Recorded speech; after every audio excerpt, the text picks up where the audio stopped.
नमस्कार and welcome to Study IQ my dear friends. मैं हूं प्रशांत मावानी। आज 25 अगस्त 2020 है और दिन है ट्यूसडे। दिन की शुरुआत करेंगे, डिस्कशन की शुरुआत करेंगे मैक्सिम गोर्की के एक बहुत ही इंपॉर्टेंट कोट के साथ। When work is a pleasure, life is a joy. When work is a duty, life is slavery.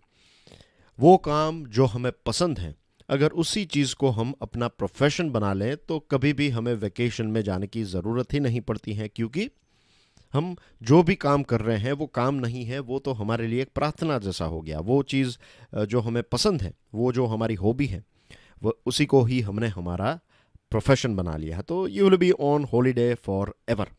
इसी के साथ डियर फ्रेंड्स, स्टडी आईक्यू की टीम ने मिलकर एक स्मार्ट कोर्स डिज़ाइन किया है। ये स्मार्ट कोर्स सिविल सर्विसेज की एग्जामिनेशन के लिए है। ये आपकी प्री और मेंस दोनों एग्जाम्स को कवर कर लेगा। ज़्यादा जानकारी के लिए डाउनलोड करें हमारा मोबाइल एप्लीकेशन। 31 अगस्त 2020 तक आपको ईएमआई की ऑफर भी मिल रही है। आज हमारे टेबल के ऊपर है 5 इंपॉर्टेंट आर्टिकल्स और फिर कुछ न्यूज़ आइटम्स को देखेंगे। लेक्चर की पीडीएफ को डाउनलोड करने के लिए check out my Telegram channel. You can follow me on Facebook as well. सबसे पहला जो टॉपिक है ये है बैक एंड फोर्थ। ये द हिंदू का एक आर्टिकल है, ये पाकिस्तान के ऊपर लिखा गया है। पाकिस्तान और टेररिज्म, राइट। पाकिस्तान को सिर्फ ऐसा नहीं है कि भारत ये बता रहा है, दुनिया के बहुत सारे देश जो हैं वो मानते हैं कि पाकिस्तान जो है ये टेरर का एक ब्रीडिंग ग्राउंड है। कुछ सालों पहले एक रिपोर्ट भी आई थी कि दुनिया में कहीं पर भी अगर आतंकवादी हमले हो रहे हैं तो उसके रूट्स जो हैं वो आपको पाकिस्तान में मिलते हैं, क्योंकि पाकिस्तान में आपको वो पूरी इंडस्ट्री मिल जाती है। जैसे कार मैन्युफैक्चरिंग की पूरी एक इंडस्ट्री होती है, जहाँ पर आपको पार्ट्स मिल जाएंगे, वहाँ पर उस प्रकार की यूनिवर्सिटीज़ मिल जाएगी, उस प्रकार के लोग मिल जाएंगे। जैसे कि फिल्म इंडस्ट्री की बात करें तो लोग मुंबई में फिल्म बनाना क्यों पसंद करते हैं, या फिर बहुत सारा काम जो है वहाँ पर क्यों होता है, क्योंकि वहाँ पर आपको एडिटर्स मिल जाएंगे, आपको वहाँ पर डिस्ट्रीब्यूटर्स मिल जाएंगे, आपको वहाँ पर जो सेट्स चाहिए, ये सारा सेटअप जो है वो वहाँ पर मिल जाएगा। इसी प्रकार से टेररिज्म और टेररिस्ट के साथ जुड़े हुए ऑर्गेनाइजेशंस, विचारधाराएं, फिर आर्म्स एम्यूनेशन, ये सारी चीज़ें जो हैं, उसके रूट्स, ट्रेनिंग, ये सारी चीज़ें पाकिस्तान में एक लंबे टाइम से अवेलेबल हैं। और उसका सबसे अगर बड़ा कोई विक्टिम रहा है तो वो देश है हमारा देश भारत। जब भी पाकिस्तान के ऊपर ग्लोबल प्रेशर क्रिएट होता है कि उनको कुछ रिजल्ट्स प्रोड्यूस करने हैं, तब जाकर पाकिस्तान जो है कुछ एक्शंस लेने की शुरुआत कर देता है। लेकिन ये सारी एक्शंस में भी ये हैं कि एक कदम पाकिस्तान आगे बढ़ता है और 2 कदम पाकिस्तान फिर पीछे चला जाता है। अभी हाल ही में पाकिस्तान ने स्टेट्यूटरी रेगुलेटरी ऑर्डर एक रिलीज किया है। इस ऑर्डर में आपको देखने को मिलेगा दाऊद इब्राहिम। आपको पता है कि मुंबई में जो टेरर अटैक हुआ था, मुंबई में जो सीरियल ब्लास्ट हुए थे, उसका मेन जो अगर कोई व्यक्ति था तो वो था दाऊद इब्राहिम। हमारे देश का one of the most wanted अगर कोई आतंकवादी हैं तो वो हैं दाऊद इब्राहिम। फिर एक हैं ज़की उर रहमान लखवी, ये 26/11 में जुड़ा हुआ था ये व्यक्ति। और इस लिस्ट में कुछ 85 दूसरे लोगों के भी नाम हमें देखने को मिलते हैं। ये जो एसआरओ हैं, इस एसआरओ ने, यानी कि पाकिस्तान का ये जो एसआरओ है, इस एसआरओ ने पाकिस्तान के ऑफिशियल्स को ये बताया है कि आप यूएनएससी कमिटी रेजोल्यूशन जो हैं उसको इम्प्लीमेंट करें हमारे देश यानी कि पाकिस्तान में।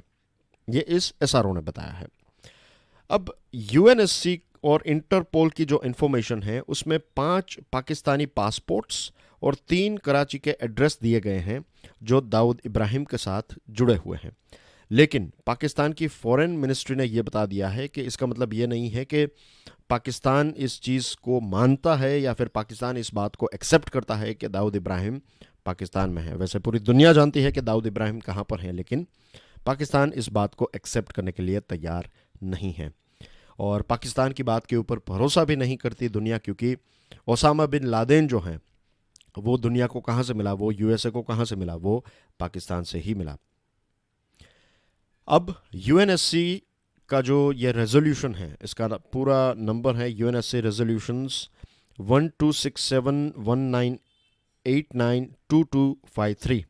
इसमें डोमेस्टिक टेरर लिस्टिंग दी गई है। इसमें बहुत मीन्स पाकिस्तान को अपनी जो डोमेस्टिक टेरर लिस्टिंग है, अपने जो नाम हैं, उन नामों को इसके साथ मैच करने हैं, उन नामों को इसके साथ अलाइन करने हैं। बहुत सारे नाम शायद यूएनएससी में ना हो, लेकिन पाकिस्तान के पास ऐसे नाम होने चाहिए। लेकिन ये सारी चीज़ें जो हैं वो दिखाने के लिए होती हैं। एक्शंस की बात करें तो पाकिस्तान ने ना के बराबर एक्शन ली है। दुखद बात यह है कि पाकिस्तान के जो लोग हैं उनको भी आतंकवाद का उतना ही बड़ा प्रॉब्लम है जितना हमारे देश में है। मुझे आज भी याद है कि कुछ सालों पहले पाकिस्तान की एक स्कूल में आतंकवादी हमला हुआ और 200 जितने बच्चे जो हैं, छोटे बच्चे, मासूम बच्चे जो हैं, उनकी हत्या कर दी गई थी। तो ऐसा नहीं है कि सिर्फ भारत के लोग ही इसके विक्टिम हैं, पाकिस्तान के लोग भी इसके विक्टिम हैं, लेकिन फिर भी वहाँ की सरकार और वहाँ की आर्मी जो हैं वो ऐसे आतंकवादी ग्रुप्स को, ऐसे आतंकवादियों को पनाह देती है। Thus far, the domestic listing maintained under the country's Anti-Terrorism Act by National Counter-Terrorism Authority (NSCTA) had not included either Dawood or Lakhvi, who was tried briefly for 26/11 attacks was tried briefly for 26/11 attacks but was granted bail in 2014. ये जो पाकिस्तान का list है, domestic list है उनका, उस list में ना तो दाऊद इब्राहिम का नाम है, ना तो ये ज़की उर लखवी का नाम है। ज़की उर रहमान लखवी का नाम नहीं है उसमें। Can you believe it? अब भारत ने कितने सारे एविडेंस दाऊद इब्राहिम को लेकर और 26/11 को लेकर दिए हैं, लेकिन वहाँ की कोर्ट्स में केस जो हैं वो चलते ही नहीं हैं। प्रश्न ये नहीं है कि उनके लिस्ट में कौन कौन है। जितने भी लोग उनके लिस्ट में हैं, चलिए मान लेते हैं कि दाऊद और इनके नाम उन्होंने लिस्ट में नहीं ऐड किए हैं, लेकिन जितने नाम आपके लिस्ट में हैं उन नामों को लेकर आपने क्या इन्वेस्टिगेशन की, आपने क्या उनको प्रोसिक्यूट किया, क्या उसके ऊपर कार्यवाही चली, क्या आपने उनकी धरपकड़ की, क्या आपने उनको अरेस्ट किया है? जब इंटरनेशनल लेवल के ऊपर हाफिज सईद और मसूद अजहर जो हैं, इनके नाम जब यूएनएससी ने दिए और इनको जब टेररिस्ट घोषित कर दिया, तो उस टाइम पर क्या किया पता है आपने? पाकिस्तान ने उनको जेल में डाल दिया। अब जब आप उनको जेल में डाल देंगे तो देखिए, बाहर से हमें ये लगता है कि उनको जेल में डाल दिया तो पाकिस्तान ने कुछ एक्शन की, लेकिन जब आपने उनको जेल में डाल दिया दैट मीन्स आपने उनको प्रोटेक्ट कर लिया, राइट? अब वो जेल में है। अब हम सब जानते हैं कि जेल में किस प्रकार की फैसिलिटीज़ उनको जो चाहिए, मोबाइल फ़ोन, कंप्यूटर, जितनी भी फैसिलिटीज़ 5 स्टार होटल में आपको मिलेगी, वो सारी चीज़ें जो हैं वो जेल में अवेलेबल होती हैं उन लोगों को। बाहर आना जाना जो भी वो करना चाहते हैं वो कर सकते हैं, और वो भी गवर्नमेंट के प्रोटेक्शन के अंदर। तो जो कहते हैं हाथी के दांत दिखाने के और चबाने के और, यही चीज़ हमें पाकिस्तान में भी देखने को मिलती है। जब भी टेररिज्म की बात आती है, टेररिस्ट की बात आती है, तो यही चीज़ हमें देखने को मिलती है। पाकिस्तान के ऊपर FATF की प्लीनरी सेशन जो होगा तो उसमें पाकिस्तान को प्रश्न पूछे जाएंगे, और जब भी, मैंने भी एक पैटर्न नोटिस की है कि जब भी FATF की प्लीनरी मीटिंग होती है, सेशन होता है, उस टाइम पर उसके थोड़े महीने पहले पाकिस्तान जो है चीज़ों को ऑन पेपर करने की शुरुआत कर देता है। और दुखद बात यह भी है कि FATF जो है वो भी एक लेंथी प्रोसेस से गुजर रहा है। एक लंबे टाइम से हम देख रहे हैं कि पाकिस्तान जो है उसको ब्लैक लिस्ट में डालना चाहिए। भारत ने तो बार बार कहा है कि इनको ब्लैक लिस्ट में डाल दीजिए, इनके ऊपर सैंक्शंस लगाइए, लेकिन फिर चाइना जैसे कुछ देश हैं जो गुड टेररिज्म और बैड टेररिज्म में बिलीव करते हैं। गुड टेररिज्म यानी कि अगर हमारे जो दुश्मन देश हैं, हमारे कॉम्पिटिटर्स के ऊपर अगर आप आतंकवादी हमला कर रहे हैं तो दैट इज़ गुड टेररिज्म, अगर हमारे देश पे हो रहा है तो बैड टेररिज्म। तो इस प्रकार का जो एक एटीट्यूड है, ये एटीट्यूड पूरी ह्यूमैनिटी के लिए एक बहुत बुरी चीज़ है। लेकिन दुखद बात है कि जियोपॉलिटिक्स में इस प्रकार के भी देश हैं जो गुड टेररिज्म और बैड टेररिज्म में बिलीव करते हैं। आगे बढ़े उससे पहले डियर फ्रेंड्स, अगर आज का वीडियो, आज का लेक्चर आपको पसंद आता है then hit the like button. इस लेक्चर को दूसरे स्टूडेंट्स के साथ तो शेयर ज़रूर कीजिएगा, and please don't forget to subscribe to our YouTube channel. अगर आपने हमारी यूट्यूब चैनल को सब्सक्राइब कर लिया है तो 3 और स्टूडेंट्स को स्टडी IQ के बारे में ज़रूर बताइएगा। The challenge of catching elusive taxpayers. कोविड-19 की वजह से हमारे देश का खर्च जो है वो काफ़ी बढ़ चुका है। दूसरी तरफ अगर आप देखें तो लॉकडाउन की वजह से नेशनल इनकम में एक गिरावट आई है। बहुत सारे लोगों की जॉब्स चली गई हैं कोविड-19 की वजह से। तो उनका भी टैक्स जो है वो टाइम पर वो पे नहीं कर पाएंगे, या फिर इनकम ही नहीं है तो वो फिर टैक्स क्या पे करेंगे। जैसे मैंने आपको बताया कि खर्च बढ़ गया है, इनकम कम हो गई है, तो हमारा जो फिस्कल डेफिसिट है, यानी कि हमारी इनकम से ज़्यादा हमारे खर्च जब बढ़ जाएंगे तो गवर्नमेंट के ऊपर भी इसका प्रेशर हमें देखने को मिलेगा। तो हमारे पास सिर्फ एक ही रास्ता है कि वे सारे लोग जो पैसे तो कमाते हैं लेकिन राइट अमाउंट ऑफ टैक्स नहीं पे करते, उनको टैक्स नेट के तहत लाया जाए। अभी इंडिपेंडेंस डे के ऊपर प्राइम मिनिस्टर साहब ने एक इनकम टैक्स रिफॉर्म हमारे सामने रखा, फेसलेस, पेनलेस और सीमलेस, कि कंप्यूटर जो हैं वो अब हमारे डेटा को एनालाइज करेगा। और इसी मौके के ऊपर इंडिपेंडेंस डे के तौर पर ही प्राइम मिनिस्टर साहब ने ये भी बताया कि हमारे देश में 1.35 बिलियन लोग हैं, यानी कि 135 करोड़ लोग हमारे देश में हैं, लेकिन उनमें से सिर्फ 1.5 करोड़ लोग ही अपना टैक्स पे करते हैं। राइट, सिर्फ 1.5 करोड़, यानी कि 15 मिलियन लोग ही सिर्फ अपना टैक्स पे करते हैं। Can you believe it? जैसे कुछ दिनों पहले हमने बात की थी कि हमारे ही एरिया में अगर हम देखें, सिटी में कुछ ऐसे एरियाज़ होते हैं जिनको हम पोश एरियाज़ कहते हैं। अगर पोश एरियाज़ में आप जाएं तो आप देखेंगे कि वहाँ पर आपको हज़ारों ऐसे परिवार मिलेंगे जिनकी इनकम 1 करोड़ से तो ज़्यादा होगी ही, लेकिन अगर आप उनके टैक्स को एनालाइज करें तब पता चलता है कि वो 10 लाख 15 लाख की इनकम ही दिखाते हैं। हमारे देश में टैक्स फाइलर्स इंक्रीज हुए हैं। राइट, कुछ 5.5 करोड़ जितने लोगों ने अपना टैक्स फाइल किया था। लेटेस्ट जो आंकड़ा है उसमें यही देखने को मिला था कि 5.5 करोड़ लोगों ने अपना टैक्स फाइल किया। टैक्स फाइल करने का मतलब है कि उन्होंने ये बताया कि वो किसी ना किसी प्रकार की इनकम जो है वो अर्न कर रहे हैं, लेकिन एक्चुअल टैक्स पे किसने किया? सिर्फ 1.5 करोड़ लोग ने।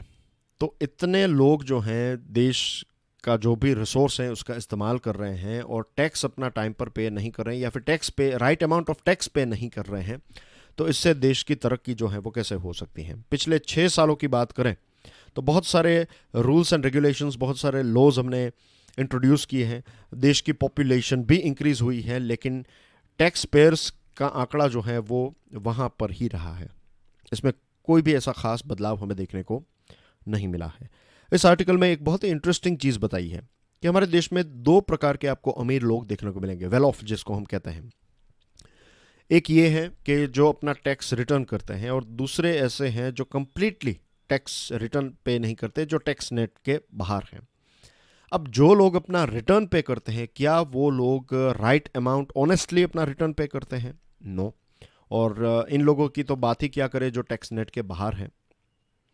2016 का रिपोर्ट ये बताता है कि हमारे देश के टॉप 10% इंडियंस जो हैं वो देश की 55% जितनी इनकम जो है वो कमाते हैं। देश के top 10% Indians earned 55% of the Nations income. अब वो ऑनेस्टली अगर अपना टैक्स पे करे तो टैक्स टू जीडीपी रेशियो जो है वो 18% तक पहुंच जाएगा। जो लोग टैक्स पे करते हैं, जो वेल ऑफ हैं, जिनके पास बहुत सारी वेल्थ है, जो बहुत सारे पैसे कमाते हैं, अगर वो ऑनेस्टली अपना टैक्स पे करे तो टैक्स टू जीडीपी रेशियो जो है वो 18% तक पहुंच सकता है। इसमें अगर आप direct taxes like corporate tax और इन सारे फिगर्स को ऐड कर दें तो 20% तक हमारा टैक्स टू जीडीपी रेशियो जो है वो पहुंच सकता है। और ब्लैक इनकम जो है उसमें तो जैसे मैंने आपको बताया कि ब्लैक इनकम जो है वो तो ऐड ही नहीं होती। This figure of 55% does not take into account the black income generation. ये 55% वाला जो आंकड़ा है इसमें ब्लैक इनकम जो है उसको कैलकुलेट नहीं किया गया है। तो कैन यू बिलीव कि ब्लैक इनकम को वाइट इनकम वाले लोग अगर टाइम पर पे करें, जो राइट अमाउंट पे करें, और ब्लैक इनकम को इसमें लाया जाए तो फिर रेवेन्यू का इश्यू जो है मेरा मानना है कि भारत सरकार का या फिर हमारे देश का जो है वो सॉल्व हो जाएगा। डीमोनेटाइजेशन, अब उसकी इम्पैक्ट पॉजिटिव रही है, नेगेटिव रही है, उसके ऊपर एक लंबी डिबेट हो सकती है। लेकिन डीमोनेटाइजेशन जो है उसने एक चीज़ तो की, उसने उस टाइम पर एक घबराहट तो लोगों के अंदर पैदा की थी, खास करके उन लोगों के अंदर जिन्होंने ब्लैक मनी जनरेट की थी, जो ब्लैक मनी के ऊपर ही चल रहे थे। तो ऐसे लोगों को डेफिनेटली इससे घबराहट हुई, लेकिन कुछ टाइम के बाद हमें देखने को मिला फिर से ब्लैक मनी जो है वो मार्केट में आ चुकी है और चीज़ें जैसे पहले थी वैसे ही सारी चीज़ें जो हैं वो फ़िलहाल चल रही हैं। सरकार ने बहुत सारे प्रयास किए।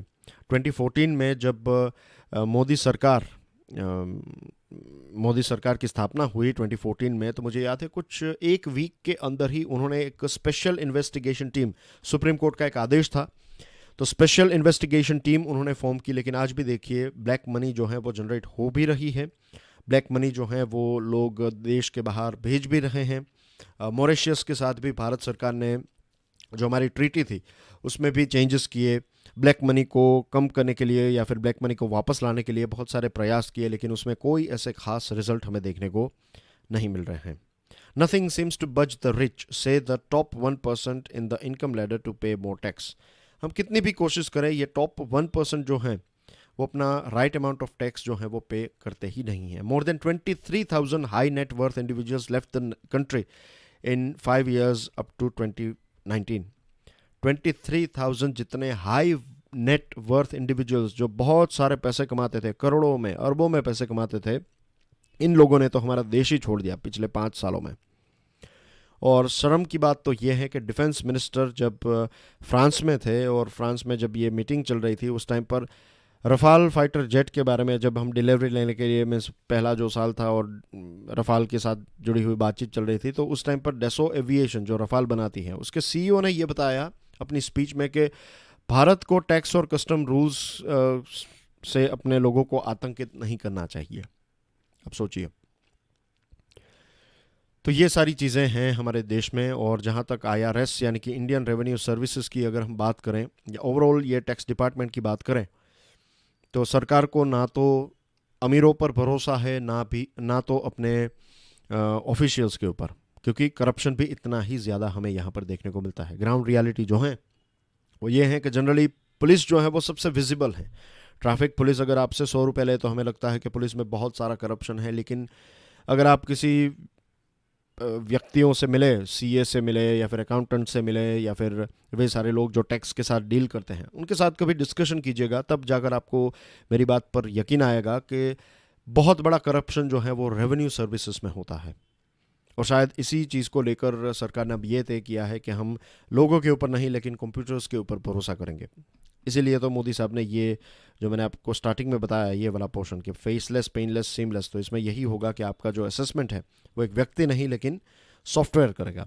और आपका अगर फिजिकल असेसमेंट करना है तो आप अगर लेट्स से सिटी X में रहते हैं तो सिटी X का ऑफिशियल नहीं लेकिन सिटी Y या फिर किसी दूसरे स्टेट के किसी सिटी का जो IT ऑफिशियल है वो आपका असेसमेंट करेगा। उसके पास आपका नाम, नंबर, ये सारी चीज़ें नहीं होगी, सिर्फ आपका व्हाट वी से दिस फाइनेंशियल स्टेटमेंट्स और ये सारी चीज़ें होगी और उसके आधार पर उनको असेसमेंट करना होगा। तो प्रयास अच्छा है, नो डाउट, लेकिन अब बात ये भी सामने आ रही है कि इस सॉफ्टवेयर को भी मैनिपुलेट किया जा सकता है। The department is grossly understaffed. Chartered accountants महीनों लगाते हैं ट्रिक्स निकालने के लिए कि आपकी कंपनी को आपको बचाने के लिए कि क्या क्या चीज़ें ऐसी की जा सकती हैं जिससे आपका खर्च ज़्यादा दिखे, प्रॉफिट कम दिखे। ये सारी चीज़ों को चार्टर्ड अकाउंटेंट लंबे टाइम से करते हैं। और क्या हम ये एक्सपेक्ट करते हैं कि कुछ ही घंटों में हमारे जो ऑफिसर्स हैं इसको डिकोड कर दें? That is not practically possible.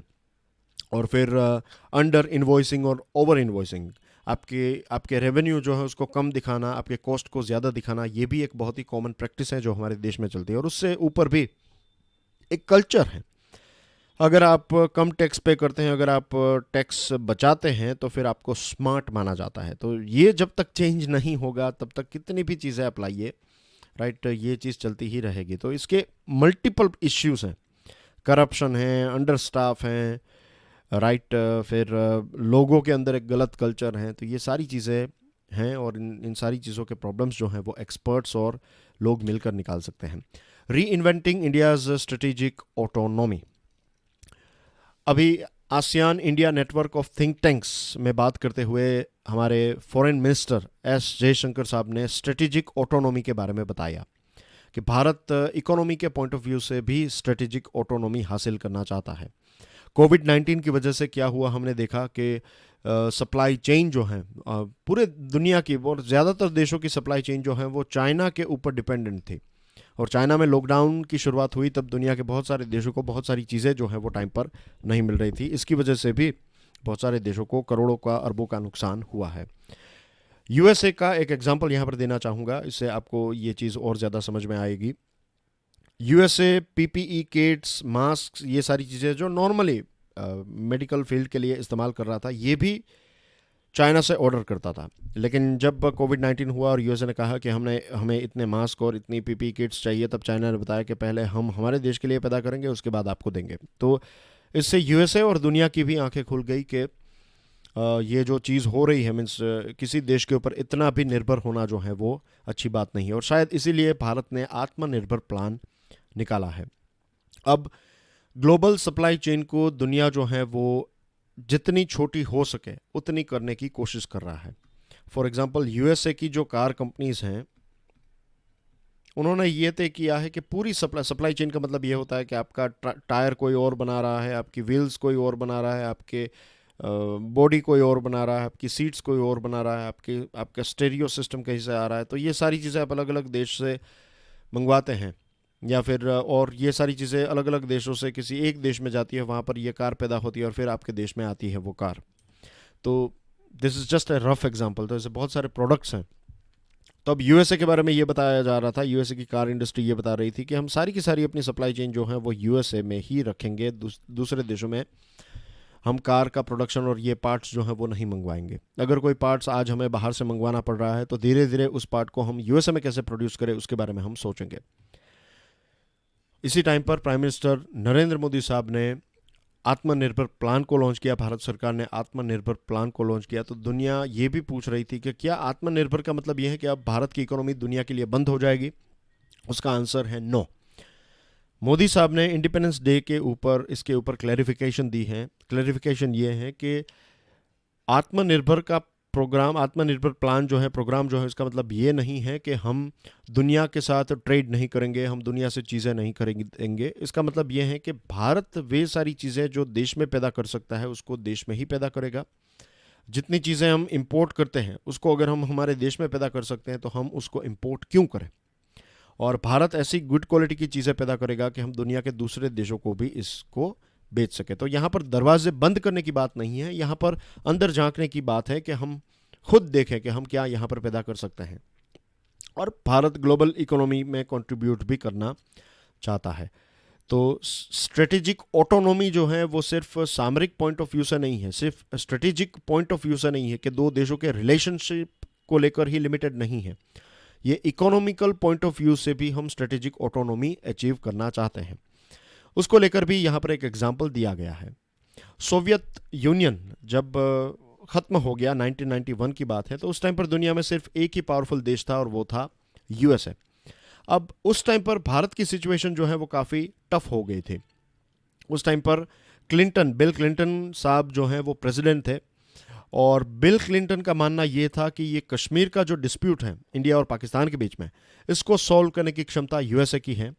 उनको ये भी लग रहा था कि क्योंकि ये कश्मीर का इश्यू चल रहा है, इसीलिए कश्मीर को लेकर कभी भी यहाँ पर न्यूक्लियर वॉर भी हो सकती है। तो यूएसए जो है वो इंडिया के ऊपर प्रेशर डालने लगा और इंडिया जो है उनको मनाने लगा। इंडिया उनको कन्विंस कर रहा था कि देखिए, हमें न्यूक्लियर वेपन्स किसी के ऊपर यूज़ नहीं करने हैं, लेकिन अगर हमारे पास न्यूक्लियर वेपन नहीं होंगे तो हमारे पास दो देश हैं, ऐसे पड़ोसी देश हैं कि पाकिस्तान, जिनके साथ हमारे कुछ उस टाइम तक तीन या दो तीन युद्ध हो गए थे, और एक है चाइना, जिनके साथ हमारा एक युद्ध ऑलरेडी हो चुका है, और इन दोनों के पास न्यूक्लियर वेपन्स हैं। तो ऐसी सिचुएशन में, ऐसे रीजन में अगर हमारे पास न्यूक्लियर वेपन्स नहीं है तो हम कभी भी, हमें इनका जो एक अटैक है वो सहना पड़ सकता है। भले ही वो न्यूक्लियर अटैक ना हो, लेकिन ये देश हमारे ऊपर इस प्रकार के इश्यूज़ क्रिएट कर सकते हैं।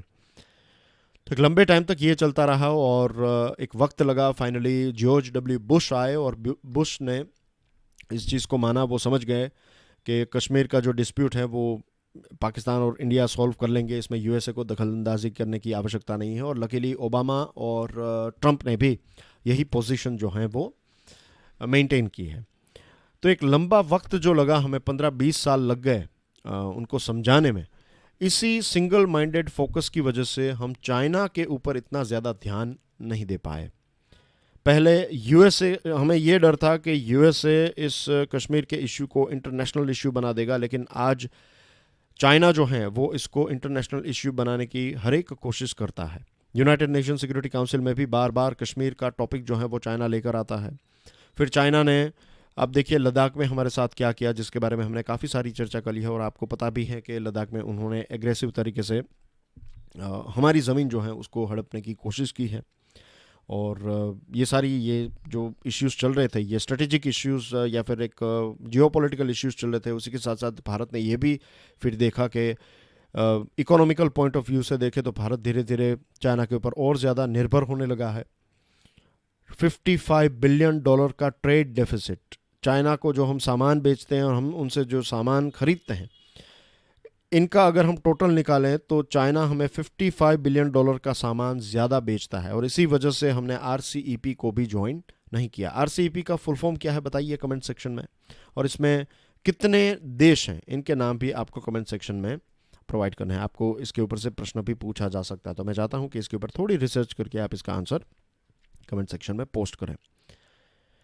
तो अब ये बीजिंग ने जो हमारे साथ किया है, चाइना ने जो हमारे साथ किया है, तो इसको लेकर और कोविड-19 की वजह से जो नई चीज़ें सामने आई है, तो अब भारत जो है वो USA, यूरोप, जापान, ऑस्ट्रेलिया, इन सारे देशों के साथ सिक्योरिटी पार्टनरशिप और इसी के साथ साथ इकोनॉमिक पार्टनरशिप करना चाहता है। और धीरे धीरे अपनी ये सारे देशों की सप्लाई चेन जो है वो भारत संभालने के लिए तैयार है। तो आत्मनिर्भर जो है वो दरवाजे बंद करने की बात नहीं है। आत्मनिर्भर जो है वो इकोनॉमिक और जियोपॉलिटिकल, स्ट्रेटेजिक या फिर इंटरनेशनल रिलेशन और इकोनॉमिक पॉइंट ऑफ व्यू से अगर देखें तो ये ओवरऑल हमारा आत्मनिर्भर प्लान है। तो ये चीज़ हमें समझनी है। इसके ऊपर से भी आपको प्रश्न पूछे जा सकते हैं, भाई आत्मनिर्भर प्लान जो है वो क्या है, क्या दुनिया के लिए दरवाजे बंद किए जाएंगे? तब आपको इन दोनों पॉइंट ऑफ व्यू से डिस्कशन करनी चाहिए। न्यू एज ऑफ रीज़न एक बहुत ही इंटरेस्टिंग एडिटोरियल है टाइम्स ऑफ इंडिया का, बहुत इंपॉर्टेंट है। इंपॉर्टेंट इसलिए है क्योंकि आपने कई बार सुना होगा, बहुत सारे डिस्कवरी और नेट जियो, एनिमल प्लैनेट में प्रोग्राम्स आते हैं कि जो आदि मानव थे, जो मेहमत्स थे, जो बड़े हाथी टाइप दिखते थे, इनको मेहमत कहते हैं, और जो राइनोस थे, वुली राइनोस। तो ऐसी थियरीज दिखाई जाती हैं, बताई जाती हैं हमें कि कुछ ऐसे चेंजेस आए, कुछ ऐसे वायरस आए जिनकी वजह से ये जो हैं आदि मानव, मेमथ्स, वुली राइनोस जो हैं वो मर गए। कोविड-19 ने ऐसी ही सिचुएशन हमारे सामने रखी है। क्लाइमेट चेंज की वजह से बहुत सारी स्पीसीज जो हैं वो मर गई।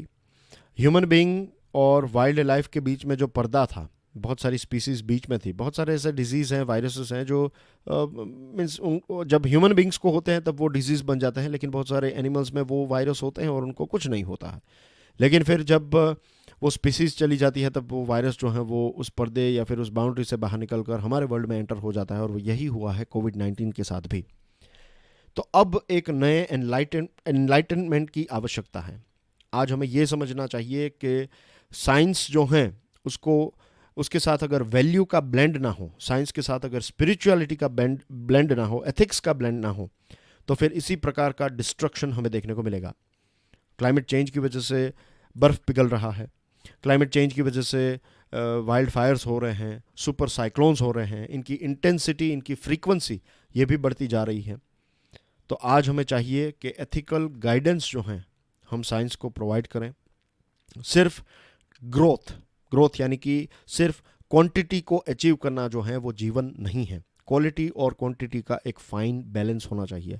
डेवलपमेंट के नाम पर जंगलों को बर्बाद कर देना, ये सारी चीज़ें अभी तो अच्छी लगेगी, पिक्चर्स के ऊपर अच्छी होगी, या फिर आपके आंकड़ों में, आपके पेपर्स के ऊपर ये सारे आंकड़े बहुत ही अच्छे लगेंगे कि हम 10% या फिर 12% रेट से आगे बढ़ रहे हैं, लेकिन उस रेट के पीछे कितना डिस्ट्रक्शन है इसके बारे में बहुत कम बातें होती हैं। तो ये मेरा मानना है कि हर एक व्यक्ति का एक दायित्व है, हम सबको इस चीज़ के बारे में सोचना चाहिए, क्योंकि हम जैसी डिमांड रखेंगे ऐसी ही सप्लाई हमारी सरकार, और सिर्फ हमारे देश की बात नहीं है, पूरी दुनिया की सरकार वैसी ही चीज़ें हमें प्रोवाइड करेगी। पॉलिटिक्स ओवर वैक्सीन रेस, ये एशियन एज का एक एडिटोरियल है। फिलहाल जो एक ग्लोबल रेस चल रही है, जिसको आंख बंद कर जो जिसको कहते हैं अंग्रेजी में रैट रेस, यानी कि बिना सोचे समझे बस एक रेस में कूद जाना। तो स्पेस रेस ऐसी चल रही थी 1960s में, USSR और USA के बीच में। ऐसी ही एक रैट रेस हमें फिलहाल देखने को मिल रही हैं कि हर एक देश जो है वो जल्द से जल्द एक दवाई पैदा करना चाहता है और अपने लोगों को प्रोटेक्ट करना चाहता है, अपनी इकोनॉमी को वापस बैक टू नॉर्मल लाने की कोशिश कर रहे हैं। उसमें गलत बात नहीं है, लेकिन ये जो रैट रेस है जिसमें साइंस के कुछ इंपॉर्टेंट स्टेप्स हैं, फेज़ 1, फेज़ 2 और फेज़ 3, ये तीनों फेजेस वैक्सीन डेवलपमेंट के लिए इंपॉर्टेंट है, लेकिन कुछ देशों ने इसको नज़रअंदाज भी किया है। ये बात भी रियलिटी है कि दुनिया की बहुत सारी सरकारें इस कोविड-19 को कंट्रोल करने में नाकाम रही है। इसी वजह से तो दुनिया के अलग अलग देशों में आंकड़े जो हैं वो बढ़ रहे हैं। दुखद बात यह भी है कि ये जो वैक्सीन बनाने की रेस है उसमें पॉलिटिक्स ज़्यादा काम कर रहा है rather than science. Vladimir Putin की बात करें तो व्लादिमीर साहब ने ये बता दिया कि एक वैक्सीन उन्होंने डेवलप की। बताइए कि रशिया की वैक्सीन जो है उसका नाम क्या है, कमेंट सेक्शन में। This is your question number 2। तो उन्होंने एक वैक्सीन बनाई रशिया ने और ये भी क्लेम किया कि उनकी बेटी जो है उनको फर्स्ट जैब इसका दिया गया है। डोनाल्ड ट्रंप जो है वो चाहते हैं कि इलेक्शन 3 नवंबर 2020 से पहले एक वैक्सीन मिल जाए ताकि वो इलेक्शन जीत जाएं। और चाइना ने तो ऑलरेडी हज़ारों लोगों को वैक्सीन देने की शुरुआत कर दी है। अब वो वैक्सीन किस प्रकार की है, क्या है, उसके बारे में हमें पता नहीं है। आज कुछ 78 ऐसी वैक्सीन्स हैं जो एक्टिव हैं और इसके ऊपर काम चल रहा है। उसमें सबसे आगे हैं यूएसए की मॉडर्ना, mRNA बेस्ड वैक्सीन है ये, और यूके की है ऑक्सफोर्ड यूनिवर्सिटी जनरल इंस्टीट्यूट की एडिनो वायरस। तो ये साइंटिफिकली स्पीकिंग ये वर्ल्ड लीडर्स आज कह सकते हैं आप, ये सबसे आगे हैं।